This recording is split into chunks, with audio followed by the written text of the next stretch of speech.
हाय दोस्तों, philology of English language में आपका स्वागत है। मैं हूं समद। आज इस वीडियो लेसन में हम बात करने वाले हैं पर्सनल प्रोनाउन की। जो किताबें, जो ग्रामर्स बुक आपको सिर्फ उथले लेवल पे, सैलो लेवल पे ग्रामर को समझाती हैं, वो कहती हैं कि पर्सनल प्रोनाउन का मतलब है व्यक्तिवाचक सर्वनाम। वहीं पे जिन किताबों में ग्रामर को डेप्थ में समझाया गया है, डीपली समझाया गया है, वहां लिखा हुआ है कि पर्सनल प्रोनाउन का मतलब होता है पुरुषवाचक सर्वनाम।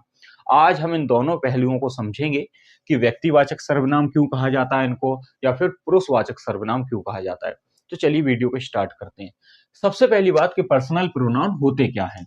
तो पर्सनल प्रोनाउन है सात, I, we, you, they, he, she, it. ये सात हैं पर्सनल प्रोनाउन। अब इनको व्यक्तिवाचक सर्वनाम क्यों कहा जाता है?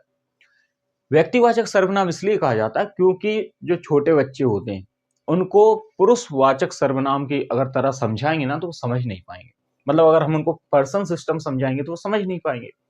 इसलिए जिन किताबों को बेसिक लेवल पे बनाया जाता है, छोटे बच्चों के लिए बनाया जाता है, उनमें लिखा होता है कि पर्सनल प्रोनाउन का मतलब होता है व्यक्तिवाचक सर्वनाम। ऐसे सर्वनाम जो व्यक्ति के नाम की जगह पे इस्तेमाल किए जा सकते हैं उनको हम कहते हैं व्यक्तिवाचक सर्वनाम। मैं अपने नाम की जगह पे कह सकता हूं आई, कह सकता हूं ना। मैं कह सकता हूं समद इज टीचिंग, या फिर मैं कह सकता हूं आई एम टीचिंग। तो मैं खुद के नाम की जगह पे आई वर्ड का यूज कर सकता हूं। तो आई क्या है? एक पर्सनल प्रोनाउन। मेरे साथ मान के चलिए मेरा मित्र भी है, देव भी है, तो दोनों के नाम की जगह पे मैं कह सकता हूं वी। सामने कोई व्यक्ति है जिससे मैं कोई बात कह रहा हूं, तो उस व्यक्ति के लिए मैं कह सकता हूं यू, चाहे वो एक हो चाहे एक से अधिक हो। मान के चलिए दूरी पर कुछ लोग हैं, उनके लिए मैं कह सकता हूं दे। अगर एक कोई मेल बॉडी है तो हम कह सकते हैं ही, कोई फीमेल बॉडी है तो शी, और अगर कोई एनिमल है या कोई वस्तु है तो हम कह सकते हैं इट।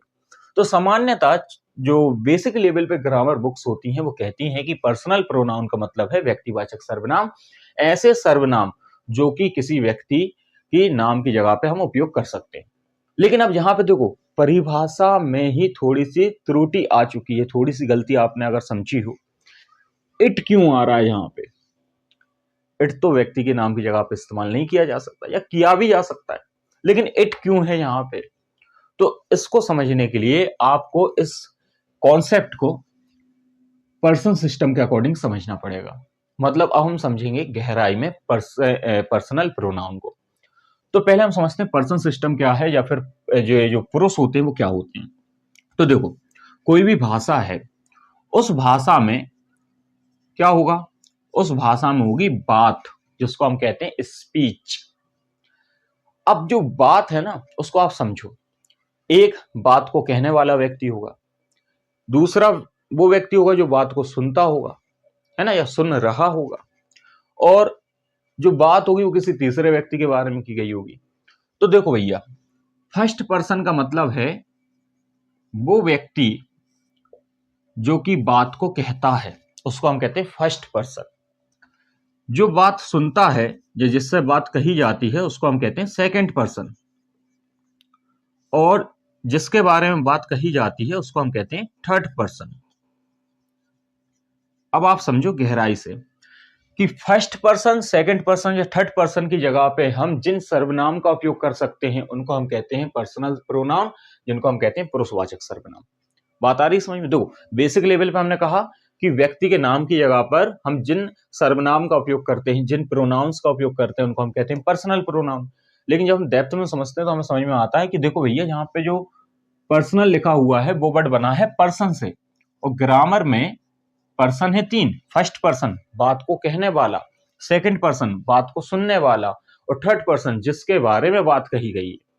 तो ये जो पर्सनल प्रोनाउन है ये व्यक्तिवाचक सर्वनाम तो हैं, क्यों व्यक्तियों के लिए तो इस्तेमाल किया जा रहा है, लेकिन अगर हम डीपली समझे तो हमें समझ में आएगा कि एक्चुअल में वे प्रोनाउन जो कि पर्सन के लिए उपयोग किए जाते हैं उनको हम पर्सनल प्रोनाउन कहते हैं। आई बात समझ में? अब देखो, बात को कहने वाला कौन होगा? अगर मैं अकेला हूं तो मैं कहूंगा आई। अगर मेरे साथ कुछ और लोग हैं, है ना, दो हैं, तीन हैं, चार हैं, तो मैं कहूंगा वी। तो फर्स्ट पर्सन में जो दो प्रोनाउन आते हैं वो है आई और वी। ठीक है। अच्छा, सेकंड पर्सन में क्या है? तो सेकंड पर्सन में है मात्र यू, जिससे बात कही जाएगी वो कौन है? वो आप हो। जो सामने होता है उसको हम क्या कहते हैं? आप। इंग्लिश में कहते हैं यू। ठीक है, थर्ड पर्सन में कौन आता है? थर्ड पर्सन में अगर सिंगुलर है तो हम कह सकते हैं ही, शी, इट, और अगर प्लूरल है तो हम कह सकते हैं दे। ठीक है, तो इस तरह से अगर हम पर्सन सिस्टम के हिसाब से समझें तो पर्सनल प्रोनाउन वे प्रोनाउन है जो कि पर्सन के लिए इस्तेमाल की जाती हैं, फर्स्ट पर्सन के लिए, सेकंड पर्सन के लिए, थर्ड पर्सन के लिए। फर्स्ट पर्सन में आते हैं आई और वी, सेकंड पर्सन में आते हैं यू, और थर्ड पर्सन में आते हैं ही, शी, इट और दे। आई बात समझ में?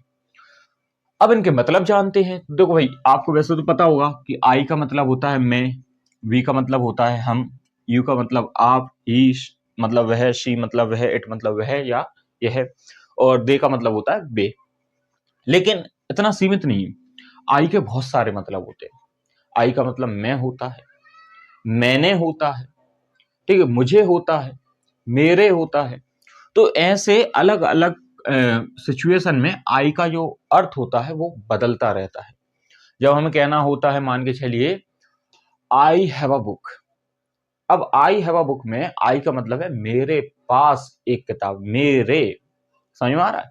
तो आई का मतलब क्या है? वैसे तो मैं, छोटे बच्चों को समझाना है तो क्या कहेंगे? मैं। लेकिन आई के और भी मतलब होते हैं, मेरे, मुझे। जैसे मैंने कहा, मान के चलिए आई डोंट नो, हिंदी में अर्थ क्या होगा? मुझे नहीं पता। अब यहाँ पे लिखा आई है, आई का अर्थ क्या है? मुझे, है ना? तो आई के बहुत सारे मतलब होते हैं, लेकिन वो सिचुएशन के हिसाब से होते हैं। आप किस कंडीशन में किस सेंटेंस को कह रहे हो उसके आधार पे आई के जो अर्थ होते हैं वो निकलते हैं। ऐसे वी के भी होते हैं, हम भी होता है, हमारे भी होता है, हमें भी होता है ना? यू के भी होते हैं। यू का मतलब क्या होता है? आप, आपने, या फिर आपको। ऐसे ही इन सब के मतलब भी होते हैं। तो हम एक टेबल बनाते हैं जिसमें हम इनके मतलबों को समझ पाएंगे। लेकिन उससे पहले आप एक चीज और समझो कि देखो भैया, जो पर्सनल प्रोनाउन है, जो कि आपका व्यक्तिवाचक सर्वनाम है या फिर पुरुषवाचक सर्वनाम है, इनका उपयोग हम दो जगह करते हैं। एक तो हम सब्जेक्ट की जगह पे कर सकते हैं और एक हम ऑब्जेक्ट की जगह पे कर सकते हैं। तो पहले हम इसको भी समझ लेते हैं कि जब हम पर्सनल प्रोनाउन का उपयोग सब्जेक्ट की जगह पे करेंगे तो ये कैसे दिखाई देंगे, और जब ऑब्जेक्ट की जगह पे करेंगे तो कैसे दिखाई देंगे। मतलब अभी अभी आपने एक चीज और समझी कि पर्सनल प्रोनाउन में केवल ये 7 प्रोनाउन नहीं है, और भी हैं। कौन कौन से हैं? तो वे हैं me, us, you, them, his, her, it. ठीक है, इसको थोड़ा सा टेबल बना के समझ लेते हैं जिससे आसानी से समझ में आएगा। तो देखो भैया, जब हम पर्सनल प्रोनाउन का उपयोग सब्जेक्ट की तरह करेंगे तो वो हमें देखने में कुछ ऐसे दिखाई देंगे। I, we, you, they, he, she, it. ठीक है, और जब हम इनका उपयोग ऑब्जेक्ट की तरह करेंगे तो ये हमें कुछ ऐसे दिखाई देंगे। मी, us, you, them, his, sorry हर, और इसको हिज को क्या लिखेंगे हम? हिम। यहाँ पे भी अपन ने गलत लिख दिया ना, हिम। और यहाँ पे इट की जगह पे हम लिखेंगे इट। ठीक है, तो कहने का मतलब है कि पर्सनल प्रोनाउन का उपयोग हम दो कंडीशन में करते हैं, या तो हम सब्जेक्ट की जगह पे करेंगे या फिर ऑब्जेक्ट की जगह पे करेंगे। इनको हम केस कहते हैं। इसको हम कहते हैं सब्जेक्टिव केस, इसको हम कहते हैं ऑब्जेक्टिव केस। तो सब्जेक्टिव केस में होते हैं I, we, you, they, he, she, it, और ऑब्जेक्टिव केस में होते हैं me, us, you, them, him, her, it. इनके मतलब क्या होते हैं? तो देखो, आई का मतलब होता है मैं, और अभी मैंने आपको बताया इसके कुछ और मतलब क्या होते हैं? मेरे, मुझे। ठीक है, वी के मतलब क्या होते हैं? हम, हमारे, हमें। यू का मतलब क्या होता है? आप, आपने, आपको। दे का मतलब क्या होता है? वे, उनके, उन्हें। ही का मतलब होता है वह, वो, अ, उसके, उसे। शी का मतलब होता है वह, वो, उसके, उसे। इट का मतलब होता है यह, या वह या फिर वो, ठीक है। इसे, उसे, ऐसे इसके मतलब होते हैं, ठीक है।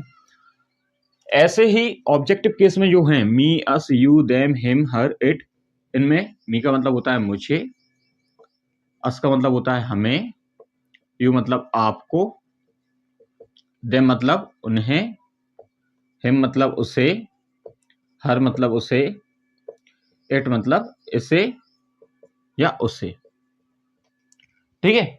ऐसे इनके अर्थ होते हैं। जब भी हम कोई भी पर्सनल प्रोनाउन का उपयोग सब्जेक्ट की जगह पे करेंगे तो वो देखने में कुछ ऐसे दिखाई देंगे, और जब हम इनका उपयोग ऑब्जेक्ट की जगह पे करते हैं तो ये कुछ ऐसे दिखाई देते हैं, ठीक है। इस बात को आप याद रखना, क्योंकि ये भी एक बहुत मतलब बड़ा रूल है। अक्सर बच्चे इसमें कंफ्यूज हो जाते हैं, वे क्या करते हैं सब्जेक्ट की जगह पे कई बार ऑब्जेक्ट केस का उपयोग कर लेते हैं और वहां पे वो गलती हो जाती है, ठीक है। कुछ उदाहरणों से समझते हैं। मानिए चलिए लिखना है कि मैं आम खाता हूं, तो मुझे लिखना होगा आई ईट अ मैंगो। मैं आम खाता हूं, आई ईट अ मैंगो।